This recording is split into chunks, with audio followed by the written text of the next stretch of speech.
Hey, namaste everyone. This is me Anuj, and today I'm going to discuss about a very common topic which all of us think about once in a while, and that's all about how to conduct a self practice, and also if you are a teacher, how to teach a class and how to structure your class.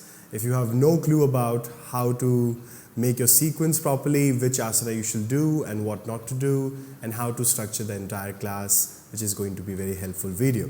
So personally, if I would like to speak about myself, I always start my practice by centering myself. Like, I would really like to sit in a sukhasana where I cross my legs, keeping my spine straight, and mostly I watch my breath for a longer duration, for at least 5 to 7 minutes, which makes me adjust and be comfortable in the entire class before I begin my own practice. That also helps you to set your intention for what you're going to do for the next upcoming hour, or more than that, whatever you feel like in the class. So there are various conditioning methods which all of you can apply.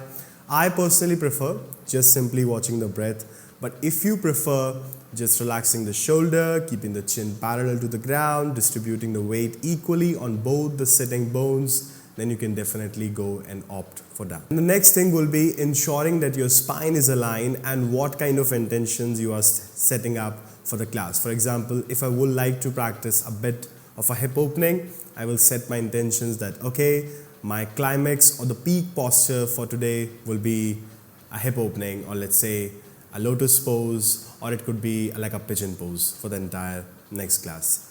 You can also change your own sequence, like if you would like to practice just an inversion, or will you say a practice of a back bending, and whatever you feel like. And some people are completely different. They do not feel like setting an intention or being rigid in your practice. So what you can do is to do a vinyasa flow and do and feel whatever you feel like, so you can skip the process of setting up the intention and do the practice whatever naturally comes in your mind. So before I start my yoga practice, I always prefer to train my joints, and this is the mistake which I used to do when I was a very younger in my yoga practice. Especially I was avoiding moving my joints because I find it very boring earlier in the beginning of the days when I started my yoga practice. So what you can really opt for is to remove that inflammation around your joints. So a basic wrist joint movement, or an ankle movement, or a knee movement, hip movement will really help you to remove that stiffness and the tension if you are a practitioner which prefers to do yoga practice early in the morning. Once your inflammation in your joints gets over out, you can also prepare your organs. So for personally, I love Mukha Dhoti. I would love to forcefully exhale through my mouth, and I can also do some Kapalbhati, like forceful exhalation through my nostril.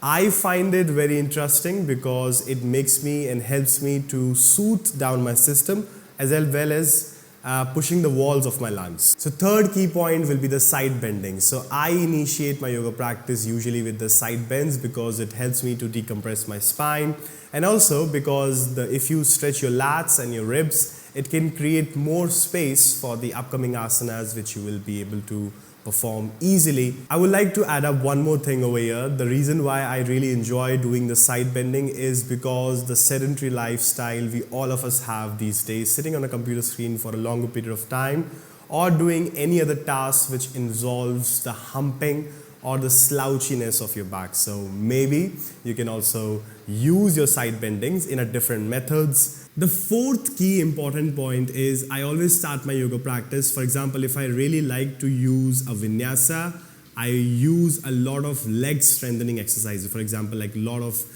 like a chair poses, or let's say like a sumo squat poses. All these poses which requires a strengthening of my lower body, so my blood flow can pump up from the lower body to the upper body, and it also helps you, or personally in my yoga practice, to develop that foundation which can help you to sustain longer in your yoga practice during your class.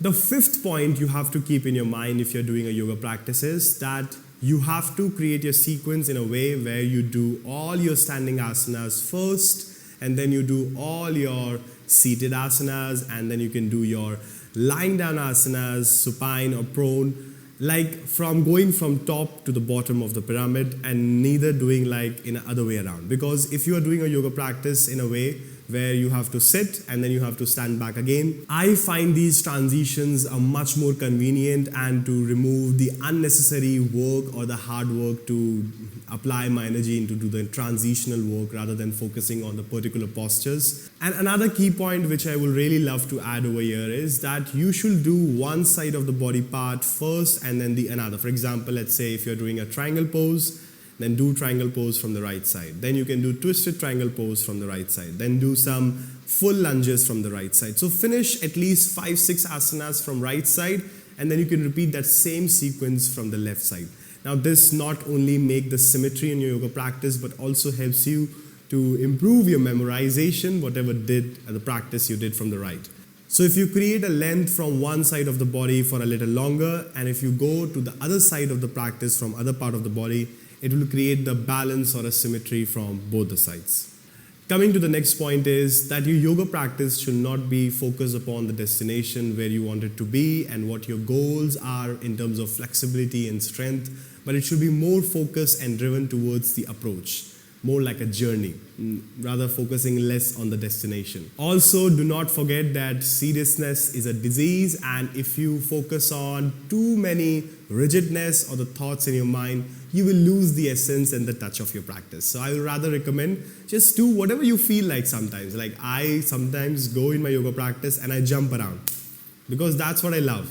I like to jump around in my handstands, I like to jump around in my different practices. So that's who the person I am, what I feel like doing in the yoga class. So you can choose your own, you can pick your own form of format, and also you move very intuitively and you engage yourself more into the practice and you feel like whatever your body needs and demands from, rather being too stubborn or rigid in your yoga practice. And the last one is that if you want to conclude your yoga class, always conclude your yoga practice by either doing some shoulder stand or some inversions or being upside down, and not the least, the restorative poses, because they will help you to relax your postures and all the muscle tension you might be holding during your classes and allow these muscles, fascias, to open up and provide more oxygenation and the blood circulation around your body. Personally, me, I never skip Shavasana because that is the asana which I really enjoy the most, because Shavasana is a very conscious form of relaxation technique.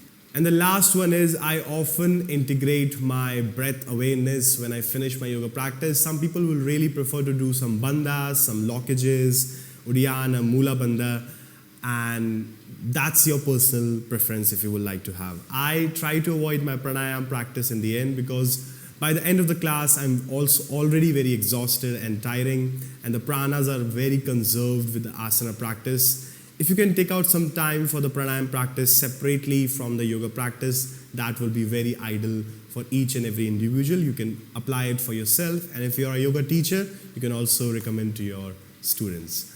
So I will say that's it, and I will say try not to worry about yoga practice. The most important thing is to get on your mat, to show up every day and just get into the flow of whatever and however you would feel like.